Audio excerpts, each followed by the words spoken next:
Welcome back to Read to Win. I'm Donna Winya, and we're going to continue going forward with what to teach your preschool kiddo about letters and sounds and how to prepare them for kindergarten.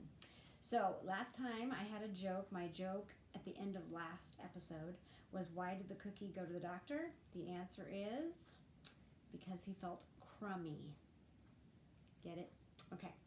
So I'll tell you our new joke at the end of this episode. But this episode is going to be all about letters and sounds. We're going to start going into phonics now. So we've done a lot of activities with phonemic awareness and phonological awareness, tearing sounds apart, putting them together. Now we want to actually start teaching phonics, attaching a sound to that letter. Hopefully you're still doing your alphabet with your kiddo. You're having them put out the 3D letters. You're identifying those vowels as being different from consonants. And also teaching them those short sounds of the vowels, a, eh, ah, with those multisensory pieces in place. So now we want to start talking about those consonants, the sounds that the consonant makes. Usually consonants stay pretty firm to the sound that we give them. There's very few consonants that make other sounds. They are there, but for the most part, consonants make the sound that we know them as. So up here on the board I have a list of consonants. So we have PB, TD, KG, FV, and SZ. So I want to talk about just that middle row for a minute. There are 3 ways that you can help a kiddo multisensorily understand a sound. Remember, multisensory is bringing in, sight, hearing, smelling, although we can't smell sounds, tasting, all those touching, any other way that we can get it in through their senses. It helps them to learn it and retain it. Some kids pick up letters and sounds really easy. If your kiddo is one of those kiddos that doesn't, then you'll want to do this, which is use multisensory tactics or strategies to help them along. So I have 3 ways that we can look at sounds when we talk about them. Say, for example, we're talking about P. We'll want to say, is it open or is it blocked by something in your mouth? If it's open, your mouth would be totally open, but when I say that sound, it is obviously blocked. And what is it blocked by? In this case, it's blocked by my lips. My lips are coming together to make that sound. The second thing we want to look at, is it a stop, or does that sound continue on and on and on and on and on? It stops, right? It doesn't continue on. We can take a big breath, but we can only make that sound one time. The last one is my motor on or is my motor off? And this is where you get to put your hand, or have your child put their hand on their throat, and they make that sound p. There should be no motor on with the letter P. So you can kind of explore that with them and see and say, wow, that's interesting. Your motor's off. Your lips are blocking that sound and it's letting the air come out. With B, these are going to be the same answers as P, except your motor is going to be on. So B is blocked with your lips. Again, it is a stop, but this time your motor is going to be on B when you make those sound. That's why I have them listed the way I do. T and D, this time T. What's blocking that sound and that air from coming out? It's your tongue is stopping it. You can go through the same procedures. Is it a stop? T. Yes, it is. And is your motor on or off? T. It's off. So kind of explore these 3 things with these sounds here, okay?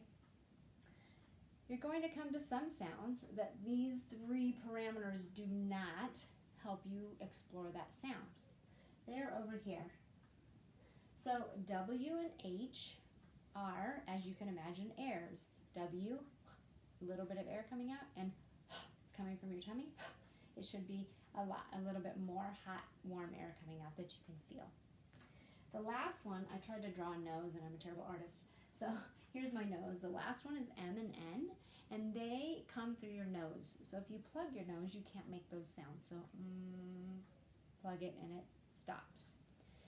Letters like M and N are continuant sounds, so you can talk about that with them. And they're pretty motor on with those.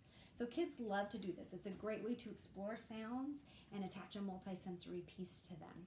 I would say you do 1 or 2 letters a day exploring the sounds and you finding things in the room that make those sounds, looking at pictures of those sounds. Now, so where do vowels fall with all of this? Well, let's look and see. A says ah. Is it open or is it blocked? It's totally open. Is it voiced? Ah, yes it is. How about E? Eh. Totally open and your voice is on. How about I? Eh. It's open and voiced. Aw. Open again and voiced. And you? Open again and voiced. So all vowels are always open and your motor is on with them. And if you think about it, we have to have our mouths open and closed to be making sounds. We can't right? We can't make sounds when our mouth is totally open. Similarly, we can't make sounds when our mouth is totally closed either. We have to have the combination of it being opened and closed in order for sounds to come out and make sound. So it's similar with voices on and off, is that you have to have your motor on sometimes and you have to have your motor off sometimes in order to make sounds. But this is a fun way to have your kids explore sounds because it's a multi-sensory piece, right? They're feeling it, and you can talk about your lips coming together when you make p and b, and how it lets out that air, and have them explore that and really notice the sensation of those. Okay, so that is my introduction to starting into teaching your kiddos the sounds that go with the consonant letters. This is phonics. We are now attaching a shape to a sound, which is not a normal thing to do. So sometimes it can take a long time, but I can guarantee that if you get this under their belt before they get to kindergarten, they're going to be so much more successful. Okay, that's what we spend a lot of our time doing in kindergarten. Next time we're going to talk a little bit more about adding things to do with vowels, how to really identify if your kiddo is picking up on those vowels and how important they are. So that is my blurb for today. I do have another joke. I'm not going to tell you the answer till the next episode. What does a spider's bride wear? What does a spider's bride wear? Thanks for watching. I hope you guys are learning a lot. And if you have anything that you would really like me to address, please leave it in the comments. Share this with people who have preschoolers and kindergartners at home, and you know that they might be able to do this at home. All right, we'll see you next time. Bye.